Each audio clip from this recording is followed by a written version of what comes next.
राधे राधे दोस्तों, आप सभी का मेरे भरत की विधि और कहानी चैनल पर स्वागत है। आज हम श्रावण मास का 13वां अध्याय पढ़ेंगे, जिसमें श्रावण शुक्ल चतुर्थी व्रत का वर्णन किया गया है। भगवान शंकर संत कुमार से बोले, अब तुम्हें श्रावण शुक्ल चतुर्थी को किए जाने वाले व्रत दुर्गा गणपति व्रत के बारे में बताता हूँ। त्रैलोक्य में प्रसिद्ध इस व्रत को भगवती पार्वती ने श्रद्धा पूर्वक किया था। इस व्रत को सरस्वती, इंद्र, विष्णु, कुबेर, अन्य देवता, मुनि, गंधर्व, किन्नर आदि कर चुके हैं। ये व्रत सब प्रकार के पापों को नष्ट करने के लिए किया जाता है। श्रावण शुक्ल चतुर्थी के दिन एक दंत वाले गणेश जी की सोने की मूर्ति बनवाकर सोने के सिंहासन पर स्वर्ण की दुर्वा बिछवाकर तांबे के कलश पर स्थापित करनी चाहिए। लाल कपड़ा बिछाकर सर्वतोभृत मंडप का निर्माण कर उस पर कलश स्थापित करें। लाल फूल तथा 5 पत्रों अपामार्ग, शमी, दुर्वा, तुलसी दल, बेलपत्र इस मौसम में होने वाले सुगंधित पुष्पों तथा फलों आदि का नैवेद्य रखकर 16 उपचार से गणेश जी की पूजा करके प्रार्थना करनी चाहिए। इस स्वर्ण निर्मित प्रतिमा में विघ्न विनाशक गणेश जी का आवाहन करता हूँ। इसमें वे पधारे रत्नों से जड़ित उत्तम स्वर्ण सिंहासन बैठने के लिए देता हूँ। आप इसे स्वीकार करें।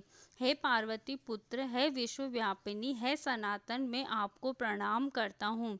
मेरे विघ्नों का नाश कर, है सुरश्रेष्ठ। लाल चंदन चर्चित मैंने भक्ति पूर्वक वन अक्षतों को चढ़ाया है। आप इसे स्वीकार करें। लोगों के अनुग्रह के लिए तथा दानवों के विनाश हेतु एक दंत ये आपका पतवार है। प्रसन्नता पूर्वक धूप को स्वीकार करें। इस दीपक को मैं आपको देता हूँ। आपका नमस्कार करता हूँ। गणनाथवना वैदिक मंत्र से लड्डू तथा खीर, कपूर तथा इलायची युक्त पान आपको समर्पित कर रहा हूँ।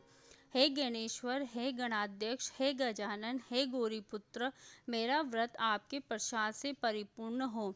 जो प्राणी 5 वर्ष तक व्रत कर उद्यापन करता है, वे अपने मनवांछित पदार्थों तथा वस्तुओं को प्राप्त कर लेता है और अंत में देह त्याग कर मेरे लोक को प्राप्त करता है।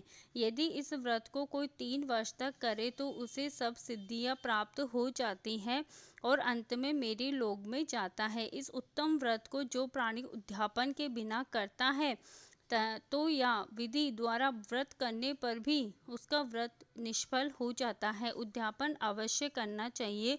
उद्यापन के दिन तिलों के जल में मिलाकर स्नान करना चाहिए। फिर गणेश जी की एक पल या आधा पल या चौथाई पल की स्वर्ण की प्रतिमा बनवाकर उसको पंचगव्य द्वारा स्नान कराकर दुर्वा से पूजा करनी चाहिए। निम्नलिखित मंत्र द्वारा पूजन करना चाहिए। हे गणाधीश, उमासूत, विघ्न विनाशक, आपको नमस्कार है। हे विनायक, हे ईश्वर, ईशपुत्र, हे सर्वसिद्धि प्रदायक, हे हेमवका, हे मूषक वाहन, हे कुमार गुरु, आपको नमस्कार है। उपरोक्त सभी नामों से अलग अलग पूजन करना चाहिए।